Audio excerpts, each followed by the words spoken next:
We're joined once again by entertainment and royal correspondent at The Telegraph, India McTaggart, and journalist and broadcaster Benjamin Butterworth. Thank you so much for keeping me company this Saturday. Really appreciate it. Let's kick off, Benjamin, please, with the Daily Mail and the story of Emily, that British citizen who was taken hostage. Yes. During October 7th, and her story told, I suppose. Yeah, so Emily Damari is a British Israeli who was captured in those attacks in 2023, and she's spoken for the first time after being released. She spent 471 days as a hostage in Hamas, and some of the details of what she experienced are quite extraordinary. She describes how after having her fingers shot off in the day of the attack, she was taken there. She was often nicknamed Two Fingers to describe her, because that's how many fingers she was missing due to the attack. And they would put 6 people, usually in her case 6 women, in a cage that was just 2 meters wide, and they'd be left for hours. She only had the clothes that she was captured in to live in, and was kept in horrendous circumstances. She needs complex surgery for the damage that was done to her while she was there. She describes how things were so bad, the abuse was so appalling during her more than a year captive, that at one point she begged a Hamas terrorist to shoot her with his gun. At one stage, she tried to steal the gun. In fact, she says she did steal a gun from the Hamas terrorist and thought about murdering the people that were keeping her captive. Because if she did that, someone else would then come along and murder her. She was begging for her life to end.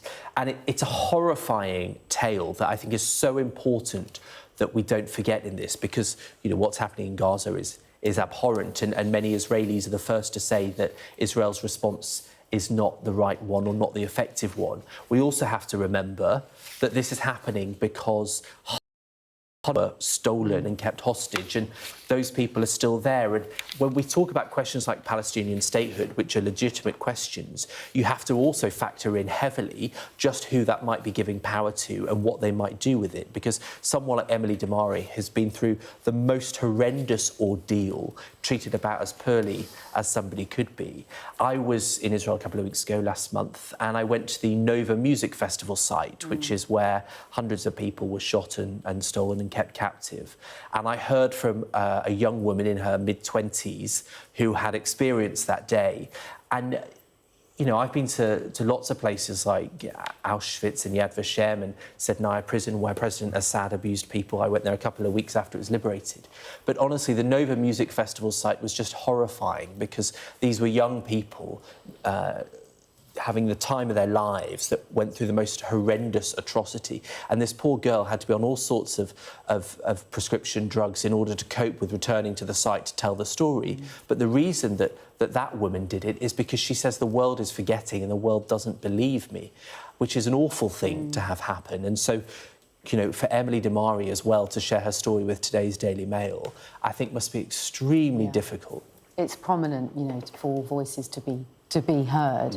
And it's reflective, I suppose, of families in Tel Aviv that decide that they want to protest still, and of course they will, for their voices to be heard, for the hostages that are still inside Gaza. Really important story, that, in the Daily Mail. It's also just worth noting that some of those hostage families are the loudest in their criticism of this strategy, because the hostages are still there. And so, you know, they are behaving in a way where children are starving, and that is not a legitimate way to behave. And the hostages haven't been released. And so at what point do they reassess how they behave in this war? And we know latest talks have broken down, and US officials have headed back to the US.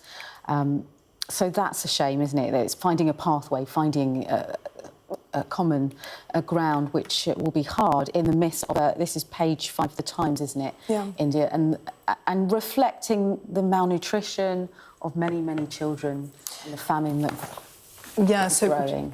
So as you say, page 4 and 5 of the Times has some stark imagery on there, some graphic images which have made the onset of starvation in Gaza basically impossible to ignore. And there's, of course, growing international condemnation. We've heard earlier the condemnation from our own MPs who have all, or 130 Labour MPs we know, have signed a letter to Sir Keir Starmer sort of demanding that he recognise Palestine as a state. It all sort of comes together, and these graphic images are really pushing it to the forefront of the agenda. Because I think before it was more of the warnings that were faced about malnutrition and starvation, people could ignore in a way or think, oh, maybe, you know, it's a Hamas-run health ministry still, you know, still a terrorist organisation, so difficult to trust, difficult to know what's going on. Also because no journalists are allowed in. So I think it's you know, to see this imagery really does bring it to life in such a horrific way.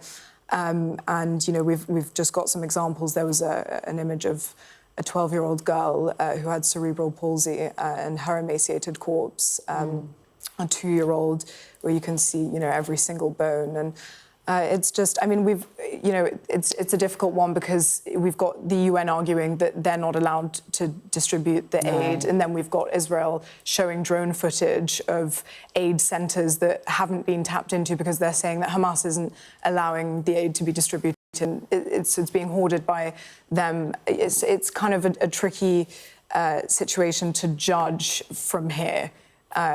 Because of the sort of differentiating accounts that we've got. But at least they've, you know, recently announced that they're going to allow the foreign aid drop-ins. OK. We're going to move on now to the doctors' strike. It's day 2 of a 5-day walkout, Benjamin. And it's interesting this time round because it's under a Labour government. We saw 11 junior doctors, now resident doctors, strikes over Conservative rule. But the language this time round, it's emboldened, isn't it, by Wes Streeting, who said he won't allow the country to be held ransom. It is. It feels quite different. So when Labour came in, they gave, I think it was 28.9% pay rise to doctors, which was cleared the strikes, got people back to work. The waiting lists fell notably during the winter. Notable because usually they go up with people getting sick in the winter. And so I think the health secretary is very angry that, well, we know he's very angry that this has happened. Now, junior doctors and BMA, British Medical Association representatives, have heavily criticised, saying they're attacking trade unions because the health secretary said you must feel pain. Now, in those previous strikes, there was a lack of consequence to going on strike. So people, if they missed training during those strike days, it wouldn't affect their progression and it wouldn't be taken into account as sort of, you know, their commitment to the job. Well, that's all gone. Wes Streeting has said that this could damage your career prospects. You'll have to find the time yourself to redo the training.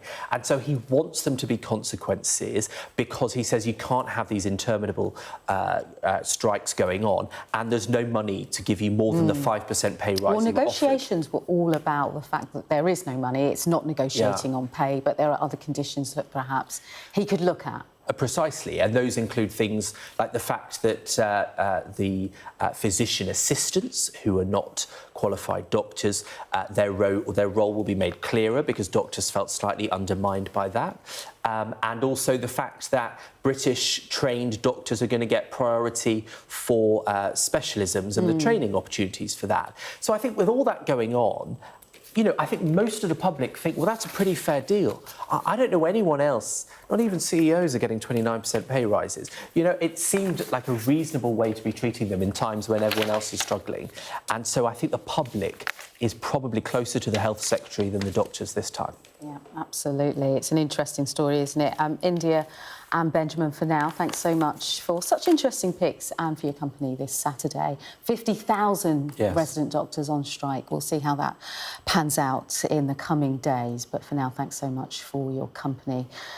Well, that's almost all for us this Saturday. We're heading for a short break, but when we return, we'll be talking about the visit of the US President Donald Trump, his touchdown in Scotland and what's on the agenda for him. We'll be discussing that and the day's other stories after this very short break. Thanks for your company.